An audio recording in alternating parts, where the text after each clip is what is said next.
Oke guys, so let's continue our TOEFL material. Jadi hari ini kita ada di chapter ke-13 yang mana artinya nanti kita akan menutup materi listening dengan listening bagian ketiga ya. Jadi seperti yang kita pelajari sebelumnya, di listening nanti teman-teman akan diberikan 50 soal yang mana dibagi ke dalam 3 parts ya, teman-teman. Yaitu part A namanya short conversations atau dialog pendek, kemudian part B namanya long conversations atau dialog panjang, dan part C namanya long talks atau monolog panjang gitu ya, teman-teman. Nah, di setiap soal nanti teman-teman hanya punya waktu 12 detik untuk menentukan jawaban teman-teman. Ya, kalau 12 detik sudah lewat, otomatis teman-teman nggak bisa balik ke soal sebelumnya. Terutama jika teman-teman ngambil yang online atau digital ya. Nah, untuk part C atau listening part C itu adalah sisa dari soal listeningnya teman-teman. Jadi misalkan kalau di part B itu teman-teman terakhir itu nomor 38 misalnya ya. Nanti part C itu mulainya berarti 39. Kalau misalkan part B nanti nomornya 39 berarti teman-teman mulainya part C nomor 40. Nah, yang pasti di part C nanti teman-teman akan dihadapkan dengan 3 pembicaraan atau 3 talks ya. Yang mana di setiap talks atau audio nanti teman-teman akan mendengarkan satu orang berbicara agak panjang, yang mana topik yang diangkat adalah berhubungan dengan akademik. Jadi vocabnya itu agak tinggi-tinggi teman-teman. Oke, jadi nanti sebelum teman-teman mendengarkan, biasanya topiknya disebutkan. Jadi si pembicara itu mau ngomong apa. Kalau nggak gitu settingnya. Settingnya itu disebutkan. Di mana atau siapa yang ngomong. Seperti itu. Kemudian coveragenya itu juga kadang disebutkan teman-teman. Jadi eh, si siapa nanti, si naratornya itu akan bilang pembicaranya nanti akan membahas tentang apa. Tapi tidak selalu ya, kadang disebutkan, kadang tidak. Seperti itu. Nah, teman-teman seperti di part B, kalau menemukan kata-kata sulit, lewatin aja. Teman-teman ikutin, jangan sampai ketinggalan eh, pembicaraannya atau yang dibicarakan. Gitu ya. Karena kata-kata sulit yang mungkin kita tidak mengerti itu nanti mungkin bisa kita eh, apa? Mungkin bisa kita cocokologi atau kita bisa tarik kesimpulan artinya dari konteks keseluruhan seperti itu. Nah, kemudian teman-teman juga harus pay attention to details ya. 5W1H teman-teman misalnya di pembicaraan itu menyebutkan apa atau siapa, kemudian ada kapan, kemudian mengapa, kemudian di mana, kemudian eh, yang mana dan seterusnya dan bagaimana gitu ya. Nah, itu teman-teman harus pay attention karena itu nanti bisa kita pakai untuk memprediksi jawaban seperti itu. Nah, mungkin sebelum kita ke latihan soal buat teman-teman, adakah yang ingin ditanyain dulu? Silakan kalau ada pertanyaan, teman-teman.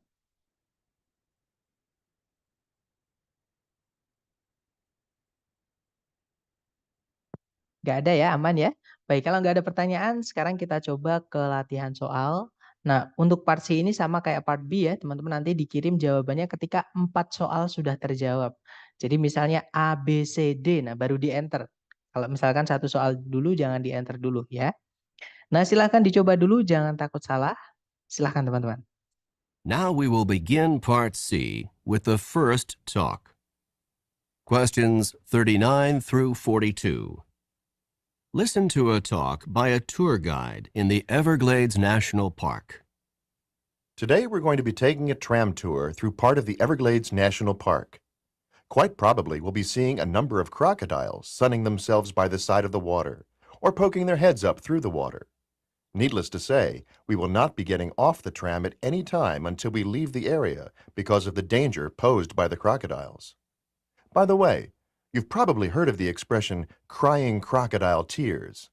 It is common to say that someone is crying crocodile tears when he or she is pretending to be sad or full of regret. Crocodiles always appear to have tears in their eyes, but they are not crying because of sadness or even pretended sadness.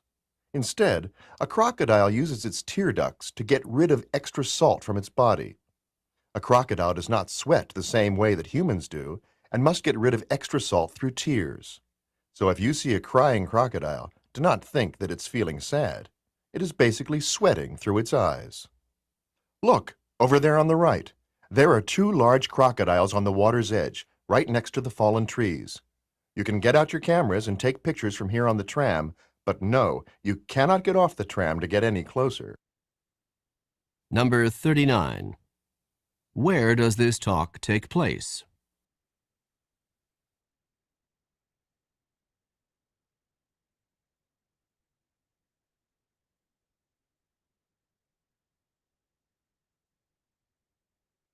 Number 40. What does the expression crying crocodile tears mean when it is used to describe humans?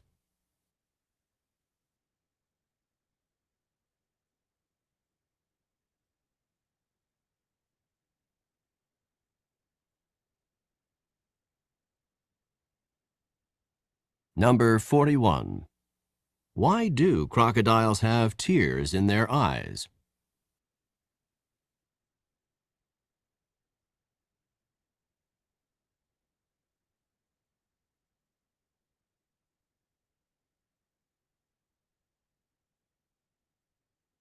Number 42.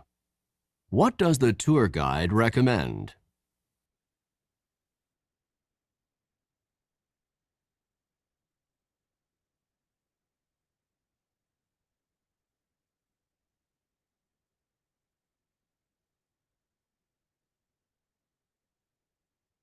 Oke, silahkan yang sudah nemu jawaban teman-teman, boleh dikirim di chat dulu ya, kemudian kita bahas. Baik, ada jawaban CDBA, CCDA, CDCA, CCCA. Oke, kita cek bersama ya teman-teman. Kita dengarkan kembali dengan skripnya supaya mudah untuk kita bahas. Silahkan teman-teman. Questions 39 through 42. Listen to a talk by a tour guide in the Everglades National Park. Today we're going to be taking a tram tour through part of the Everglades National Park. Quite probably we'll be seeing a number of crocodiles sunning themselves by the side of the water or poking their heads up through the water. Needless to say, we will not be getting off the tram at any time until we leave the area because of the danger posed by the crocodiles. By the way, you've probably heard of the expression crying crocodile tears. It is common to say that someone is crying crocodile tears when he or she is pretending to be sad or full of regret. Crocodiles always appear to have tears in their eyes, but they are not crying because of sadness or even pretended sadness. Instead, a crocodile uses its tear ducts to get rid of extra salt from its body. A crocodile does not sweat the same way that humans do and must get rid of extra salt through tears. So if you see a crying crocodile, do not think that it's feeling sad. It is basically sweating through its eyes. Look, over there on the right. There are two large crocodiles on the water's edge, right next to the fallen trees. You can get out your cameras and take pictures from here on the tram, but no, you cannot get off the tram to get any closer. Nah, itu tadi teman-teman. Itu tadi adalah sebuah pembicaraan oleh seorang pemandu wisata di Taman Nasional Everglades gitu ya. Nah, tadi dikatakan hari ini kita akan melakukan perjalanan melalui Taman Nasional Everglades. Nah, sangat mungkin kita nanti akan menemukan beberapa buaya yang sedang berjemur di bawah matahari ya di tepian air atau menjulurkan kepala mereka dari dalam air. Nah, tentunya kita tidak akan meninggalkan tram atau turun dari tram kapanpun sampai kita meninggalkan area tersebut karena bahaya yang bisa diberikan oleh para buaya tersebut. Nah, ngomong-ngomong, kalian mungkin pernah mendengar ungkapan menangis mengeluarkan air mata buaya. Sudah biasa gitu ya untuk mengatakan kalau orang itu mengeluarkan air mata buaya ketika dia lagi pura-pura sedih atau pura-pura menyesal. Nah, buaya itu biasanya atau selalu terlihat ada air mata di mata mereka. Tapi mereka itu tidak menangis karena sedih atau bahkan kesedihan yang dibuat-buat. Namun, seekor buaya itu menggunakan selaput air mata untuk menyingkirkan kadar garam yang berlebihan dari dalam tubuhnya. Nah, seekor buaya itu tidak berkeringat sama halnya seperti manusia dan tetap harus menyingkirkan kadar garam yang berlebihan melalui air matanya. Jadi jika kalian melihat seekor buaya menangis, jangan mengira kalau dia lagi sedih. Nah, dia itu sebenarnya lagi berkeringat melalui matanya. Nah, coba lihat di sana di sebelah kanan ada dua buaya besar di tepian air di tepat sebelahnya pohon-pohon yang tumbang itu. Kalian bisa mengeluarkan kamera dan mengambil gambar dari sini di atas tram, tapi kalian nggak boleh turun meninggalkan tram untuk mendekat. Gitu ya. Mari kita cek number 39. Number 39. Where does this talk take place? Nah, di mana percakapan tadi terjadi? Jelas ya, teman-teman, mereka lagi naik kendaraan yang namanya tram. Nah, tram itu adalah sejenis kendaraan yang jendelanya terbuka. Memang ditujukan untuk kepentingan wisata gitu ya. Nah, berarti nomor 39 jawabannya adalah Charlie on a tram, di atas tram. Seperti itu. Lanjut ke number 40. Number 40. What does the expression crying crocodile tears mean when it is used to describe humans? Nah, apa makna dari ungkapan menangis mengeluarkan air mata buaya ketika diperuntukkan manusia? Diperuntukkan untuk mendeskripsikan manusia. Nah, tadi disebutkan ya, it is common to say that someone is crying crocodile tears when he or she is pretending to be sad or full of regret. Jadi sudah biasa kita menyebut orang itu lagi mengeluarkan air mata buaya ketika dia lagi pura-pura sedih atau pura-pura menyesal. Gitu ya, teman-teman. So the right answer is delta ya, teman-teman. It means they are pretending to be sad. Berarti mereka pura-pura sedih seperti itu. Next, number 41. Number 41. Why do crocodiles have tears in their eyes? Nah, kenapa kok buaya itu memiliki air mata di mata mereka? Nah, tadi dikatakan kalau buaya itu menangis bukan karena mereka sedih ya, teman-teman, atau pura-pura sedih, tapi mereka menyingkirkan kadar garam dari dalam tubuhnya. Nah, berarti jawaban yang paling tepat adalah yang Charlie, teman-teman. They are getting rid of salt. Menyingkirkan garam, maksudnya garam di sini adalah keringat, ya. Lanjut ke number 42. Number 42. What does the tour guide recommend? Nah, apa yang pemandu wisatanya tadi rekomendasikan atau sarankan? Nah, maksudnya ini merujuk ke kalimat terakhir setelah pemandu wisatanya ngasih tahu turisnya tadi ya, kalau ada buaya di tepian pohon-pohon yang tumbang tadi. Nah, tadi beliau bilang, you can get out your cameras and take picture from here on the tram. Ya, jadi kalian boleh mengeluarkan kamera dan mengambil foto dari sini di atas tram. Nah, berarti jawaban yang paling tepat adalah yang alpha ya, teman-teman. Taking photographs. Seperti itu. Oke, nice. Kita lanjut ke audio berikutnya. Sama ya, jangan takut salah, teman-teman dicoba dulu. Silahkan. Questions 43 through 46. Listen to the following lecture by a university professor. Please take your seats now because I would like to begin today's lecture. Today, we will be discussing one of the more elegant and distinct forms of 19th century transportation, the clipper ship. Clipper ships of the 19th century were the graceful, multi-sailed, ocean-going vessels that were designed for maximum speed. They were given the name clipper ship in reference to the fact that they clipped along at such a fast rate of speed. Clipper ships were constructed with a large number of sails in order to maximize their speed. They often had 6 to 8 sails on each of the masts, and ships commonly had 3 and perhaps 4 masts. The speeds that they achieved were unbelievably fast for the era. Clipper ships could, for example, accomplish the amazing feat of traveling from New York to San Francisco in less than 100 days. Clipper ships first came into use in the United States in the 1840s. They were originally intended to make the trip from New York around the tip of South America and on to China in order to transport tea to the United States. Once gold was discovered in California in 1848, clipper ships were immediately put into use to carry large numbers of gold prospectors and large amounts of mining supplies from the East Coast to California. With the success of the American clipper ships, the British began their own fleet of clipper ships to transport goods from the far reaches of the British Empire. That's all for today's class. Don't forget that there's a written assignment due on Friday.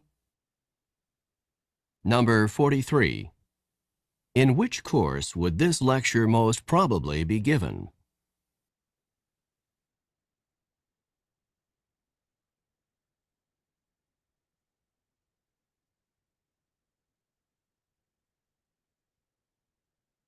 Number 44. What is the most likely meaning of the expression to clip along?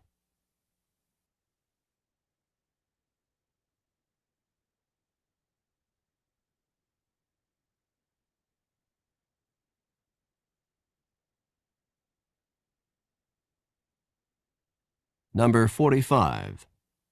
What were clipper ships first used for in the United States?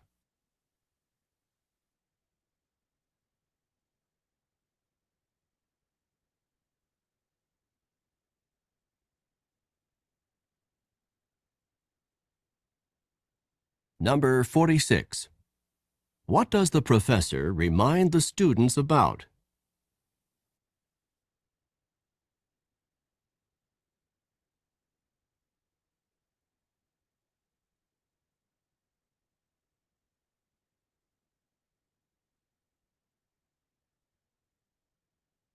Oke, waktunya habis. Silahkan jawabannya teman-teman dikirim di chat. Sedapatnya teman-teman dulu ya. Kemudian kita bahas bareng.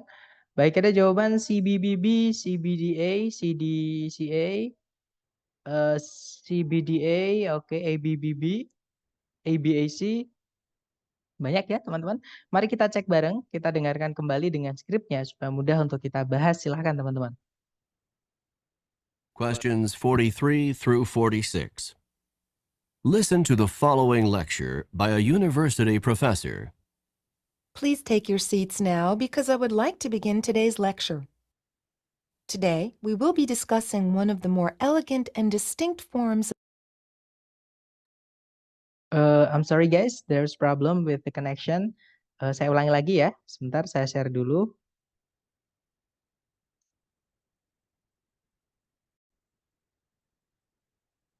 Oke, saya ulangi. Kita dengarkan kembali. Membership.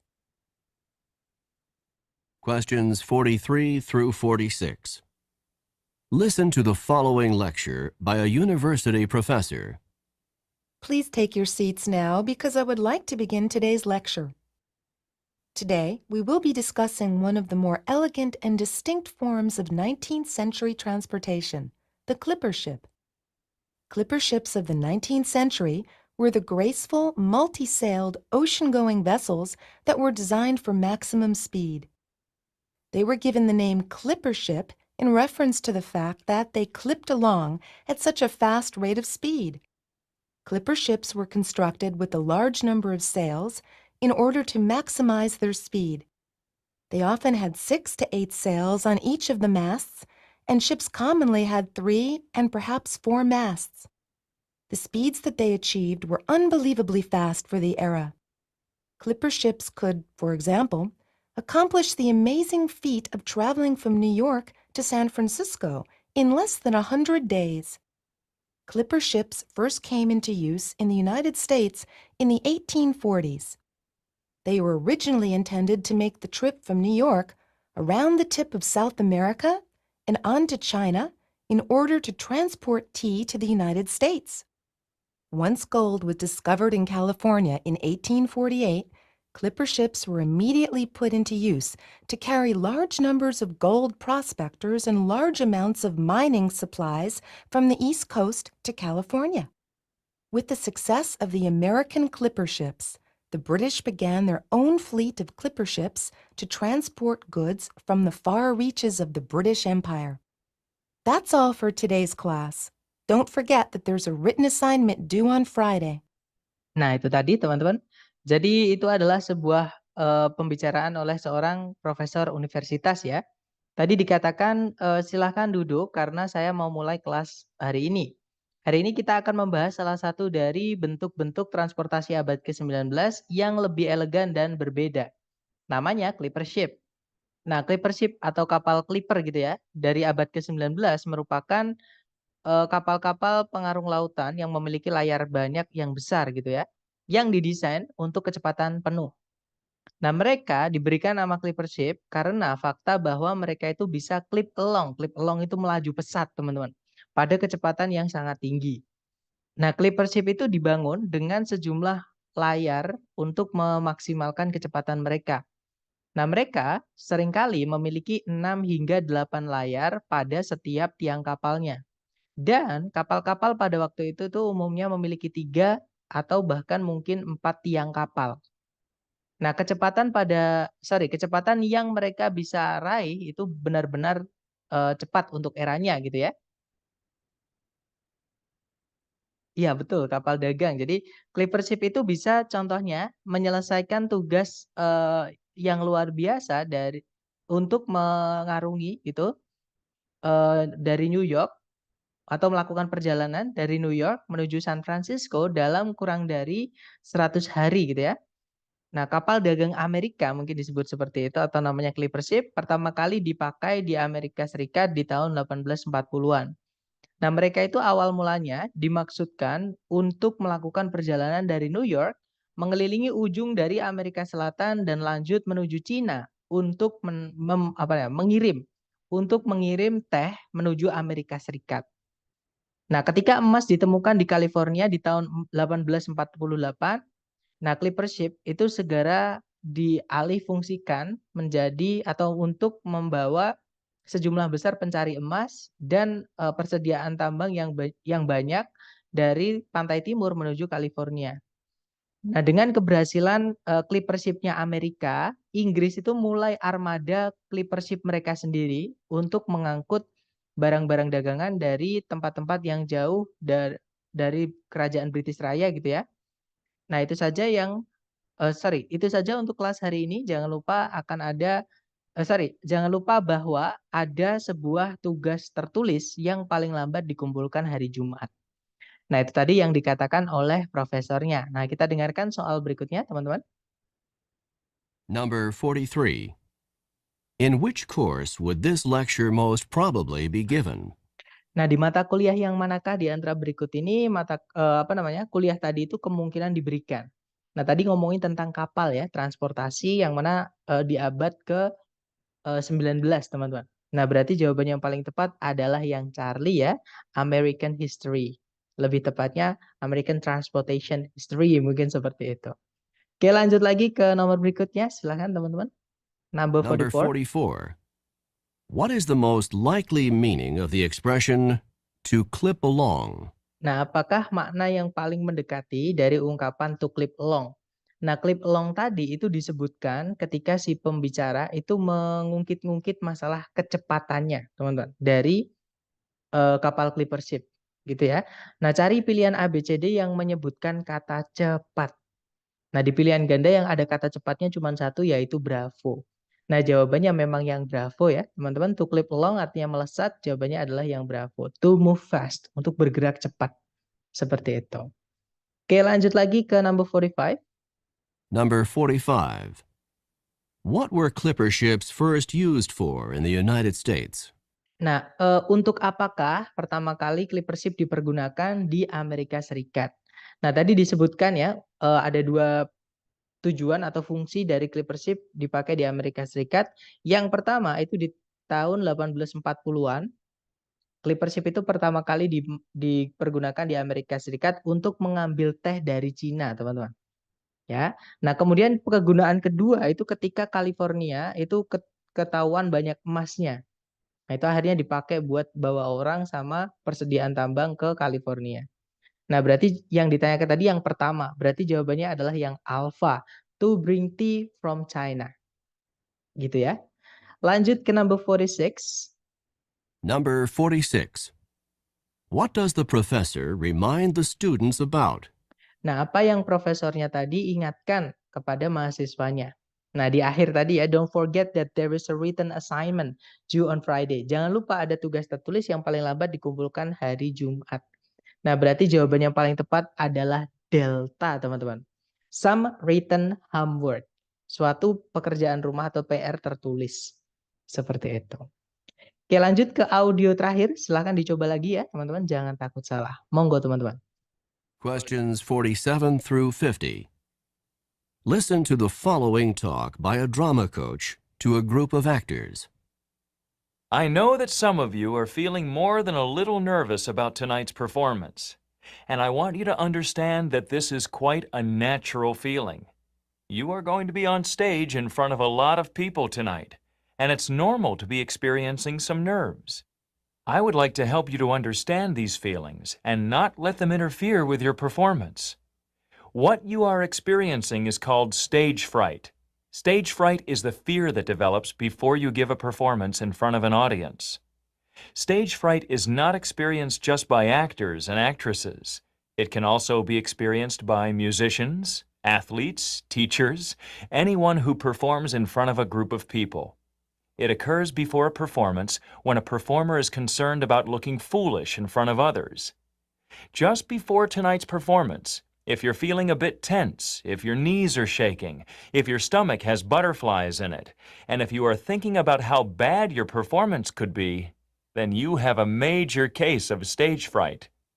To control stage fright, you can work to control both the physical reactions and the negative thoughts.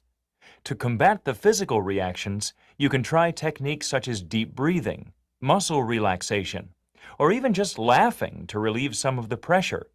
To combat the negative thoughts, you should force yourself to focus on what you have to do, rather than on what other people are going to think. That's all I have to say for now. I'll see you back here at 6 o'clock, because the performance starts at 8 o'clock.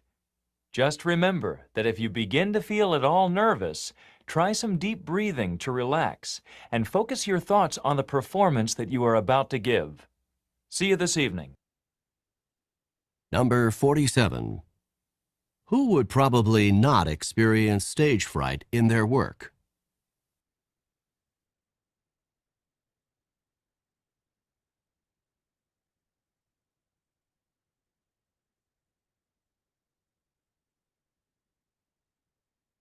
Number 48. What physical reaction might someone who is experiencing stage fright commonly have?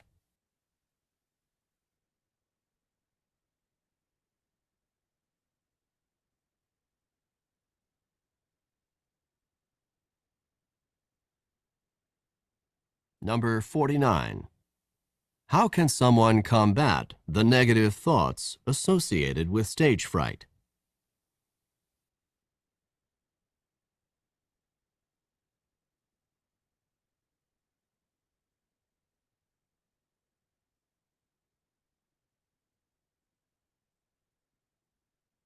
Number 50. When should the actors arrive at the theater?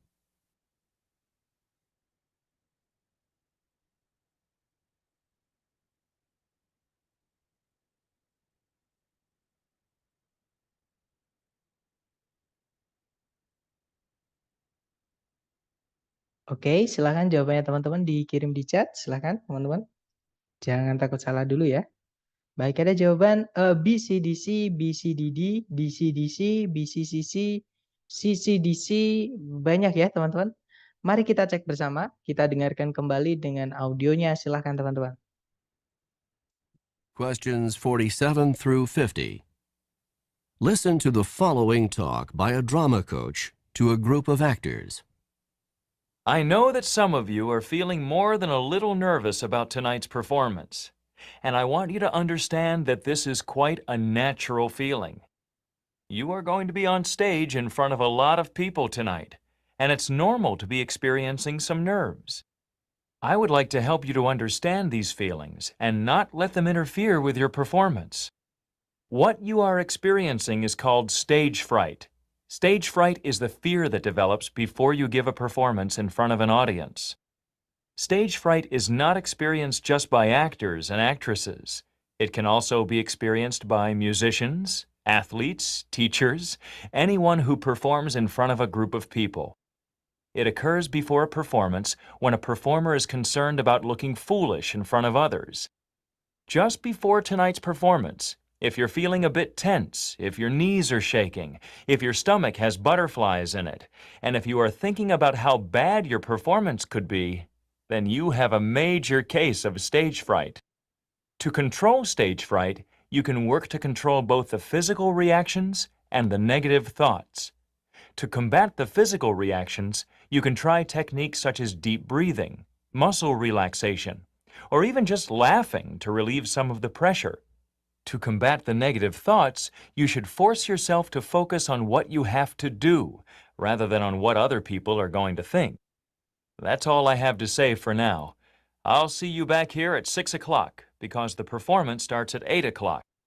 Just remember that if you begin to feel at all nervous, try some deep breathing to relax, and focus your thoughts on the performance that you are about to give. See you this evening. Nah, itu tadi teman-teman. Jadi, itu adalah sebuah pembicaraan oleh seorang pelatih drama kepada, sekelompok aktor gitu ya. Nah, di situ tadi katakan, "Saya tahu bahwa beberapa dari kalian pasti sedang merasakan lebih dari sekedar gugup mengenai pertunjukan nanti malam.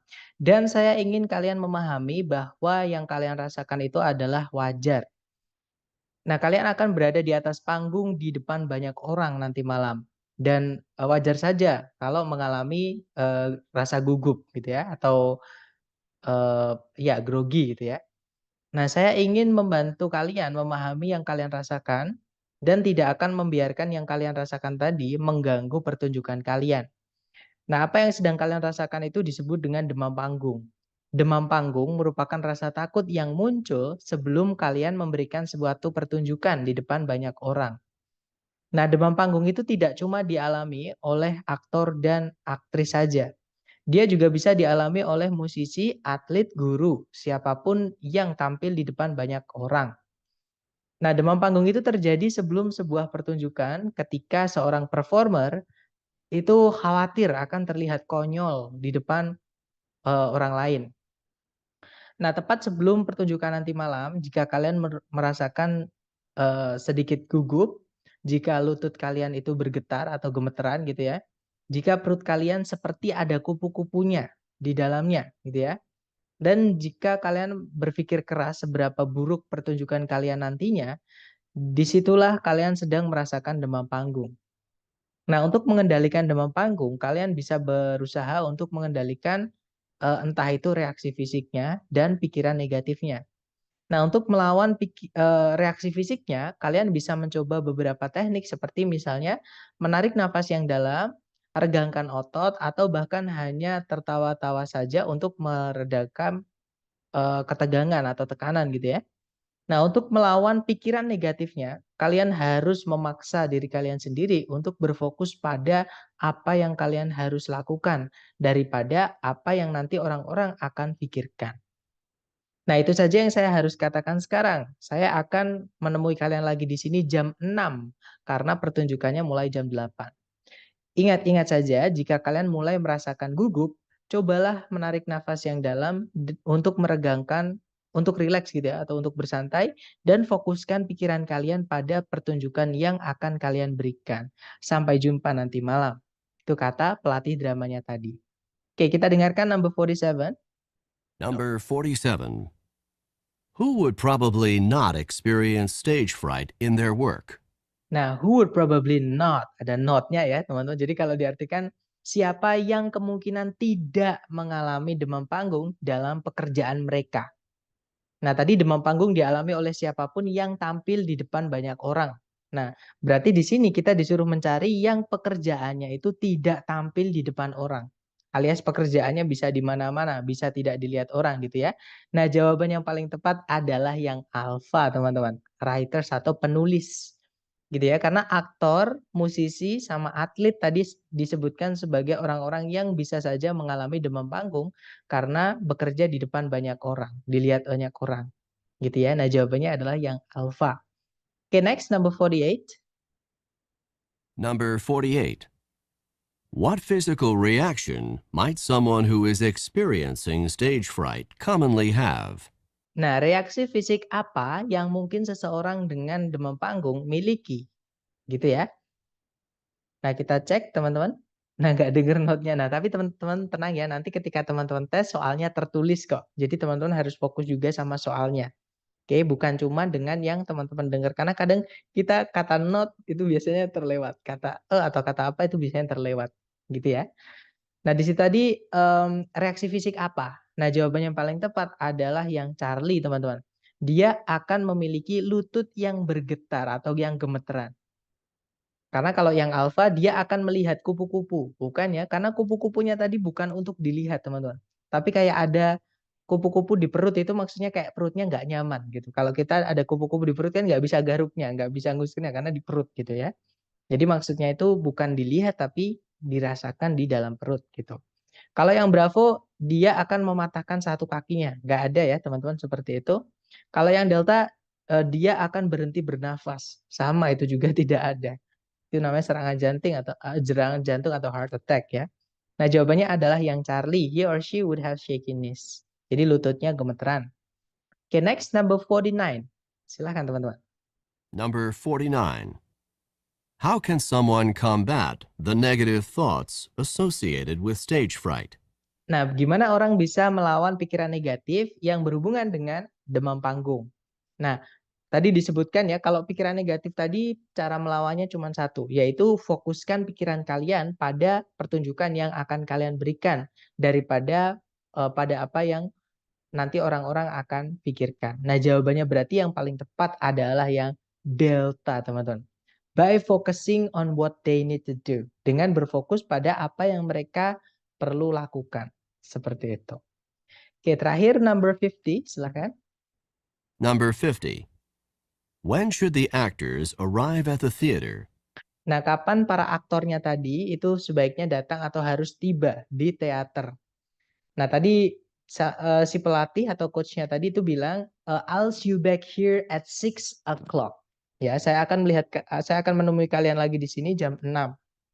Oke. Nah, berarti jawabannya yang paling tepat adalah yang Charlie ya, teman-teman. At 6 o'clock.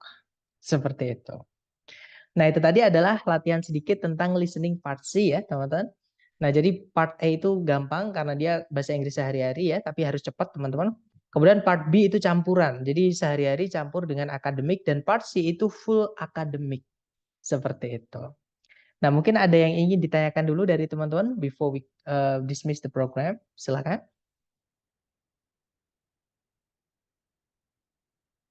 Aman ya, teman-teman? Oke, atau nanti ketika teman-teman ada pertanyaan, boleh japri saya, ya. Thank you so much for tonight, guys. Sebenarnya ada pertanyaan. Sir, kalau part C biasanya sepanjang itu. Nah, ini masih lumayan, teman-teman, ya. Tapi gini kok, kadang ada yang pendek juga itu ada, teman-teman. Ada juga yang panjang. Jadi kalau ditanya apakah sepanjang itu, jawabannya tidak selalu. Bisa lebih panjang, bisa juga lebih pendek. Kemudian, Sir, punya contoh-contoh listening part 2 and part 3 untuk latihan? Ada, Miss. Nanti saya share ya, teman-teman, di grup. Kalau saya lupa tolong diingetin teman-teman. Kemudian sebaiknya untuk part C sambil lihat soal atau kita full dengerin dulu Mister. Sama ya. Yang saya sampaikan kemarin itu tergantung teman-teman masing-masing. Kalau misalkan teman-teman merasa belum bisa membagi konsentrasi sambil mendengarkan kan kita harus mengartikan teman-teman atau memahami seluruh konteksnya. Nah, kalau teman-teman masih kesulitan di situ, saran saya jangan disambi membaca soal atau pilihan ganda. Tapi kalau teman-teman udah sering latihan ataupun nanti listening itu buat teman-teman sesuatu yang mudah, nah itu boleh sambil mendengarkan sambil membaca soalnya. Jadi dua-duanya boleh tergantung kemampuan teman-teman masing-masing gitu ya. Nah, terutama sering-sering latihan. Biasanya ceritanya tentang apa, Sir? Banyak, Miss. Jadi contohnya hari ini tadi saya juga tes, teman-teman. Sebentar, saya ingat nggak ya? Tadi ada tentang honeybee, tentang apa? Lebah ya, tentang lebah madu. Lebih tepatnya tadi ini tingkah lakunya mereka tentang gimana ya? Kalau misalkan apa sih namanya? Feromon gitu, teman-teman. Jadi saya lupa lebih tepat. Tapi gini, kurang lebih. Jadi kalau penelitinya itu memasukkan feromon lebih banyak. Nah, nanti lebah-lebah itu ketika mereka berburu itu lebahnya masih muda. Tapi kalau feromonnya itu tidak terlalu banyak, nanti yang berburu makanan atau nektar itu adalah yang tua-tua, yang maksudnya yang adult, yang udah dewasa seperti itu. Nah, karena lebah itu dibagi menjadi dua secara umur ya, teman-teman. Ketika mereka masih muda itu mereka nurse, jadi perawat buat adik-adiknya yang mau lahir, larvanya gitu ya. Nah, kalau udah dewasa adult, mereka jadi foragers atau pencari makan, pencari nektar. Nah, seperti itu. Terus sisanya tadi apa ya, teman-teman? Saya lupa sih. Banyak, teman-teman tadi. Gitu. Karena kalau kita sambil mendengarkan kadang kita nggak terlalu pay attention sama apa, jadi malah lupa gitu. Intinya tentang akademik ya, teman-teman. Kemudian, Mister, apa bedanya PBT sama ITP? Nah, teman-teman, PBT sekarang udah nggak ada ya. Jadi kalau teman-teman ada persyaratan yang meminta PBT, teman-teman ikut aja yang ITP. Karena PBT sekarang, kalau yang asli dari ITS ya, teman-teman, PBT sekarang itu diganti dengan ITP yang offline. Atau yang teman-teman mencoret-coret lembar jawaban di kertas. PBT itu kepanjangannya paper based test, teman-teman. Jadi memang tesnya itu dilakukan dengan kertas, teman-teman mencoret-coret kertas.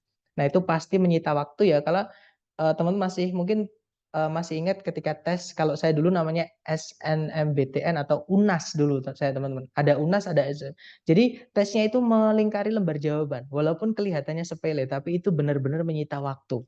Kadang 5 menit atau bahkan lebih seperti itu. Nah, sedangkan kalau teman-teman ngambil yang online, ITP digital, maaf ya teman-teman ada koneksi apa namanya?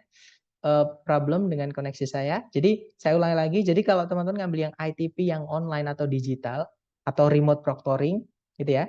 Nah, teman-teman nanti tidak perlu mencoret-coret lembar jawaban. Jadi tinggal klik next saja. Jadi bisa menghemat lebih banyak waktu. Seperti itu. Kemudian Mister Vocab yang sering keluar di listening apa ya? Nah, nanti di hari terakhir ingatkan saya teman-teman. Nanti saya kasih lihat gimana cara melihat vocab-vocab yang perlu teman-teman pelajari dari buku dari kamus Longman. Caranya melihat gimana nanti saya kasih lihat. Oke, di hari terakhir reading nanti kita share-share ya. Kemudian listening ITP lebih jelas atau enggak dari ini, Sir? Lebih jelas, teman-teman. Terutama kalau yang online ya. Kenapa kalau online? Online itu teman-teman pakai headset, apalagi yang berkabel, apalagi teman-teman punya yang noise cancelling, itu lebih enak. Gitu ya. Jadi lebih jelas. Daripada teman-teman ngambil yang offline atau yang onsite. Onsite itu datang ke tempat tesnya, itu biasanya teman-teman dikasih di satu ruangan yang menggema dan itu nggak enak banget kalau ada 2 speaker itu kayak tabrakan teman-teman. Seperti itu. Jadi memang saya sarankan lebih baik ngambil yang online. Lebih tenang juga suasananya kita lebih santai pakai kaos nggak apa-apa biasanya gitu ya. Bahkan dulu saya sering ada lihat itu ada yang pakai celana pendek gitu. Jadi saya lihat oh lebih santai ternyata. Ada yang pakai sarung juga pernah teman-teman. Sedangkan kalau datang ke tempat tes ya harus formal ketika kayak kita ngelamar kerja seperti itu. Kemudian Mister buat mencari kata kunci dengan melihat jawaban soal itu triknya apa? Nah, itu nanti akan teman-teman gimana? Ini yang saya rasakan ya, teman-teman. Teman-teman nanti akan dapat sense itu atau insting itu ketika teman-teman sudah sangat sering latihan soal. Atau kalau nggak gitu teman-teman udah sering tes gitu ya. Tapi jangan, saran saya latihan soal aja karena tesnya mahal, teman-teman. Jadi latihan tes itu nanti teman-teman akan dapat sense-nya kok. Bahkan ketika mereka belum bacain soal, teman-teman nanti udah bisa nebak. Oh, soalnya tentang apa. Tapi enaknya sekarang soalnya tertulis ya. Soalnya sekarang ditulis teman-teman. Kalau dulu enggak. Dulu tuh kita harus nebak. Tapi gara-gara itu kita sekarang muncul insting. Maksudnya kita akan tahu oh nanti soalnya tentang ini. Jadi pasti jawabannya yang ini seperti itu tuh udah terbentuk. Jadi saran saya kalau pertanyaannya gimana kita bisa mencari kata kunci itu sering-sering latihan teman-teman. Oke? Terutama latihan yang ada pembahasan sama kuncinya. Karena kebanyakan apa namanya, teman-teman dari periode-periode sebelumnya itu kadang keluhannya adalah, "Sir, ketika kita belajar sendiri, selesai program itu biasanya mereka bingung, benerinnya gimana, untuk bahasnya gimana." Sedangkan saya juga kadang full teman-teman kelasnya gitu. Jadi kadang kesulitannya di situ. Kemudian taunya TOEFL tes resmi atau enggaknya maksudnya gitu ya, gimana, Sir? Nah, tergantung tempat daftarnya teman-teman atau gini, dari biaya pendaftarannya. Karena tes TOEFL yang asli dari ITS, itu teman-teman untuk yang ITP ya, itu biayanya minimal 550. Bahkan sekarang itu kalau nggak salah hampir mendekati 600-an, bahkan ada yang 600-an teman-teman. Gitu ya. Jadi, kalau sedangkan prediksi itu biasanya atau yang bukan asli dari ITS biasanya harganya ya cuma 90.000, tapi sekarang udah jarang teman-teman. Sekarang itu kalau tesnya prediksi itu di atas 120-an, 120.000 sekali tes. Seperti itu dan itu nanti sertifikatnya tidak bisa dipakai LPDP ya karena hanya kalau LPDP itu setahu saya hanya dari yang asli dari ITS. Nah, tapi kalau teman-teman yang dari lembaga yang sudah diakui itu bisa buat daftar yang CPNS seperti itu. Kemudian Mister, apakah ada perbedaan soal yang cukup besar atau jauh TOEFL ITP sekarang dengan tahun 2000 dan sebelum? Sangat jauh, teman-teman. Bisa dibilang gini, TOEFL yang sekarang itu lebih mudah daripada TOEFL yang dulu. Jadi semakin ke sini tuh sebenarnya lebih mudah gitu ya. Hanya teknisnya aja, hanya ketika kita tes aja nanti kayak kameranya di mana dan ini itu yang lebih gimana ya, lebih ketat gitu ya. Nah, tapi seketat-ketatnya enak kok teman-teman, tidak seintimidatif gitu. Maksudnya enak ketika kita tes itu sebenarnya nggak semengerikan itu gitu ya, santai kok seperti itu. Prefer online atau offline, Mister? Saya suka yang online teman-teman. Saya udah lama nggak ngambil yang offline itu udah sekitar 3 tahun ini.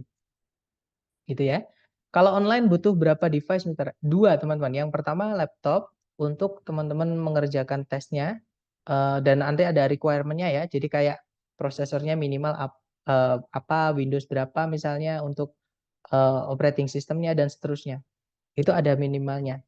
Biasanya apa namanya, OS yang Mac atau Apple itu biasanya ya teman itu nggak bisa. Saya nggak tahu kenapa, tapi biasanya juga bisa seperti itu. Kemudian dan juga yang satu lagi nanti dari kamera samping dari HP nanti untuk zoom buat si pengawas nanti bisa melihat teman-teman seperti itu. Kemudian Mister, kalau kita hanya klik jawaban tapi nggak klik next, apakah tersimpan jawabannya? Tersimpan, Miss. Jadi eh, yang pasti pokoknya sudah teman-teman klik dimanapun, entah teman-teman next atau otomatis pindah itu tetap tersimpan. Asalkan udah diklik ya. Tapi kalau belum diklik, cuma teman-teman lihat, ya nggak tersimpan, otomatis hanya tersimpan di sanubari gitu ya teman-teman. Jadi saran saya gini, kalau teman-teman ngambil yang online, keluar soal, klik aja dulu di terserah. Pilihan A, B, C, D terserah, klik dulu aja gitu ya. Nah, baru nanti masalah kalau teman-teman mau ganti ketika teman-teman menemukan jawabannya yang beda, silahkan diganti. Pokoknya jangan ada yang kosong aja, karena kalau kosong itu udah pasti salah, teman-teman. Tapi kalau teman-teman klik tinggalkan jawaban yang mungkin teman-teman nggak sempat gitu ya, atau teman-teman bingung, nggak apa-apa, yang penting ada isinya aja dulu. Siapa tahu itu malah benar, seperti itu. Kemudian tapi online-nya nggak bisa pakai Mac waktu tahun 2002 atau sekarang udah bisa pakai. Terakhir itu ada yang bisa, teman-teman. Ya, tapi ada juga terakhir itu yang ngasih tahu saya nggak bisa gitu. Jadi mungkin gimana ya teman, hoki-hokian gitu ya. Kadang bisa, kadang tidak seperti itu. Tapi baru-baru ini, maksudnya bulan ini itu bisa. Terakhir yang ada juga yang kapan hari itu tes juga bilang ke saya bisa pakai Mac dan difotoin. Jadi maksudnya beneran ternyata bisa gitu teman-teman. Mister, maaf, mau tanya untuk soal latihan-latihan yang dikasih ini apa ada penjelasannya ya? Untuk mulai dari chapter 6 ya, teman-teman, untuk structure itu mohon maaf saya belum sempat membuatkan video pembahasan atau penjelasan. Jadi hanya sebatas kunci jawaban, gitu ya. Jadi kalau misalkan teman-teman ada pertanyaan boleh japri saya, nanti ketika saya free akan saya balas. Kalau misalkan saya kok udah sehari nggak balas, berarti itu ketumpuk. Udah saya buka, saya pengennya balas nanti, saya lupa. Ya teman-teman up lagi ya, atau dikirim lagi gitu. Mister pakai aplikasi gitu ya, download ITP gitu. Ya, betul teman-teman. Jadi bukan aplikasi terinstall sih sebenarnya, kayak browser teman-teman. Kayak kita nyimpen halaman web, nah itu kita buka gitu. Jadi bukan aplikasi, tidak terinstall. Ya, tapi dia aplikasi yang runningnya itu kayak mungkin dulu pernah teman-teman dengar ada namanya Flash Player. Apa ya aplikasinya itu apa saya lupa. Pokoknya dulu tuh ada game kayak aplikasi pendek gitu dari Flash Player. Nah, itu semacam itu teman-teman. Semacam game-game seperti itu. Kemudian Mister berarti kalau tahun lama itu jauh lebih sulit, betul. Tapi apa ada kemungkinan ada tipe yang serupa tahun sekarang? Kalau serupa pasti ada, teman-teman. Jadi saya bilang tahun-tahun dulu itu sulit, bukan berarti semuanya sulit, teman-teman. Jadi bisa dibilang yang dulu itu gampang, misalnya contohnya soal tentang subjek predikat di structure. Itu sekarang tetap ada, gitu. Nah, yang hilang itu mungkin ada beberapa soal misalnya tentang gabungan nih, soal tentang setelahnya preposisi ada yang hilang, nah predikatnya juga hilang. Nah, kita butuh objek preposisi sama predikat. Nah, itu sekarang saya belum pernah nemukan seperti itu, teman. Gitu ya. Nah, mungkin yang bukan lebih sulit sih, sama aja sama dulu. Mungkin yang dulu sulit, sekarang masih sulit itu di bagian chapter 10 tentang dependent clause. Seperti dan itu paling sering keluar, teman-teman, dependent clause. Di mana Mister yang bisa pakai Mac, bisa share. Terakhir itu di mana ya, teman-teman? Saya atau nanti coba saya cek lagi ya. Nanti boleh teman-teman yang misalkan penasaran yang boleh pakai Mac di mana japri saya. Nanti coba saya cekkan dulu. Saya masih ada kok chatnya sama beliau masih ada dan nanti coba saya lihatkan beliau daftarnya di mana seperti itu. Mister, kemarin kan ada pretest. Besok kalau udah selesai materi ada post-test. Ada, teman-teman. Yang saya bilang tes dari lembaga itu yang post-test. Nanti teman-teman ada kesempatan beberapa kali tes, soalnya sama ya. Dan saya juga sudah sampaikan, ketika teman-teman selalu datang di kelas, saya akan berikan video pembahasan. Seperti itu. Semangat ya, teman-teman. Intinya jangan takut belajar itu dinikmatin aja dulu, jangan takut nilainya teman-teman nantinya gimana-gimana itu urusan belakangan. Yang pasti hasil itu tidak mengkhianati usaha gitu ya. Kalau orang bilang biasa usaha tidak mengkhianati hasil kan datangnya usaha dulu baru hasil gitu ya. Jadi kalau saya bilangnya hasil tidak mengkhianati usaha gitu. Pokoknya teman-teman usahanya keras, usahanya bagus atau tepat, pasti nanti ketika tes juga tepat juga seperti itu, sesuai target teman-teman. Saya selalu datang, Mister. Terima kasih buat teman-teman yang selalu datang. Terima kasih juga buat teman-teman yang semangat ya masih sekarang. Intinya buat teman-teman sendiri juga, saya juga senang kalau teman-teman semangat. Proses lembaga kapan, Mister? Nah, rencana teman-teman, hari Sabtu Minggu ini nanti, kalau saya sempat ya, kita tabrak aja. Nah, berarti kemungkinan hari Senin nanti teman-teman akan dikirimkan link dari lembaga buat tesnya. Gitu ya, karena kapan hari kan saya 2 hari kosong ya, teman-teman. 2 hari nggak bisa masuk. Nah, kita bayar tuntas besok ya, hari Sabtu sama hari Minggu, supaya teman-teman hari Senin bisa langsung tes, dan tesnya itu seminggu kok teman-teman. Misalkan teman-teman hari Senin nggak bisa, hari Selasa masih bisa ya. Tapi teman-teman, saran saya jangan terlalu mepet, karena rasmi guys, nggak enak mepet-mepet selesai itu nggak enak. Malah saran saya teman-teman coba dulu aja hari pertama gitu ya, tes dulu. Nah, kalau teman-teman misalkan selalu datang, teman-teman boleh misalkan setelah tes kalau apa nilainya masih kurang, nah bilang ke saya, "Sir, saya mau apa, video pembahasan untuk soal tes." Nah, itu buat teman-teman belajar sebelum teman-teman ngambil tes lagi. Nah, karena buat nyelamatin skor yang ada di sertifikat. Siapa tahu teman-teman hanya membutuhkan sertifikat untuk daftar CPNS, itu nggak perlu daftar TOEFL yang asli ITS. Pakai itu bisa, teman-teman. Seperti itu. Gitu ya. Intinya teman-teman semangat aja, belajar, saya nemenin nanti di luar kelas kalau teman-teman dari soal-soal yang saya kasih, atau teman-teman ada soal-soal dari tempat lain juga nggak apa-apa, belajar nggak ada salahnya ya teman-teman, dari sumber manapun, nanti boleh kalau butuh apapun silahkan jawab di saya. Itu tesnya bisa berapa kali, Mister? Kalau saya nggak salah teman-teman, itu ada 10 kali. Dan tesnya saya nggak ini ya, tesnya bukan saya teman-teman, yang menghandle nanti langsung dari lembaga. Saya nggak punya otoritas, saya nggak punya kewenangan di post test sama pretest. Jadi kalau ada pertanyaan apapun tentang tes, misalnya nih, karena sering banget di periode-periode sebelumnya itu, "Sir, saya belum tes, kok udah ditutup tesnya?" Nah, saya nggak tahu teman-teman, karena bukan saya yang me-deliver tesnya, bukan saya yang distribute tesnya ke teman-teman. Gitu ya, yang distribute asli dari lembaga, yang membuka lembaga, yang menutup juga lembaga. Gitu ya, sama dengan sertifikat. Sertifikat nanti kalau misalkan ada pertanyaan apapun, saya mohon maaf teman-teman, nggak bisa jawab. Seperti itu. Kemudian itu tesnya diawasi juga pakai kamera tidak, Mister? Enggak kok teman-teman, aman ya. Untuk tesnya itu bebas, teman-teman mau ngerjain di mana aja nggak masalah, gitu ya. Nah, betul nanti ada waktunya di aplikasi itu. Mister, kelas Mister kira-kira berapa lama, Sir? Mister, kelas Mister untuk kelas tambahnya nanti kita bahas di akhir, Miss. Nanti kita bahas di akhir, tenang. Mister, maaf bisa dijelaskan, saya masih belum paham. Kita kan akan pembahasan sampai reading ya, betul. Setelah tes dari lembaga, sebentar. Kita kan akan membahas sampai reading, betul. Kita masih ada 3 meeting. Sebenarnya ada 6 reading itu teman-teman. Cuman karena saya menemukan cara yang lebih cepat, jadi saya singkat menjadi 3. Artinya teman-teman nanti bisa selesai lebih cepat gitu ya. Nah, setelah itu tes dari lembaganya. Betul, teman-teman. Itu berapa kali? Tergantung teman-teman. Teman-teman bisa ngambil paling banyak 10 kali untuk ngulang gitu ya. Dan soalnya sama. Ada pretest dan post-test. Itu kapan? Pretestnya dulu, teman-teman, di awal ya. Nah, kalau post-testnya itu nanti di akhir.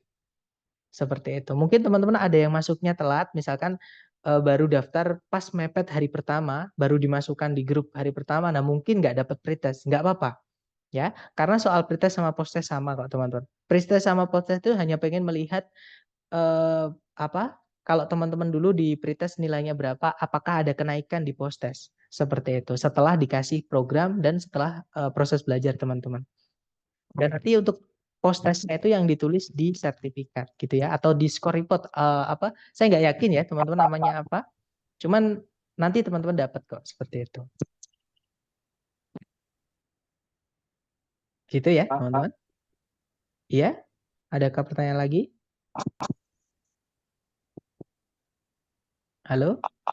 Mister, yang paling banyak di chapter 10 ya. Untuk structure betul, teman-teman. Structure paling banyak itu chapter 10. Halo? Halo? Tes tes. Tadi saya mendengar ada sepertinya ada yang ngomong tapi masih gitu doang. Saya nggak tahu teman, masih apanya.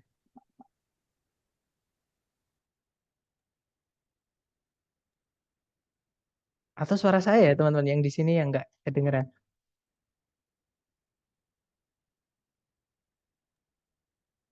Oh, kedengeran ya? Baik.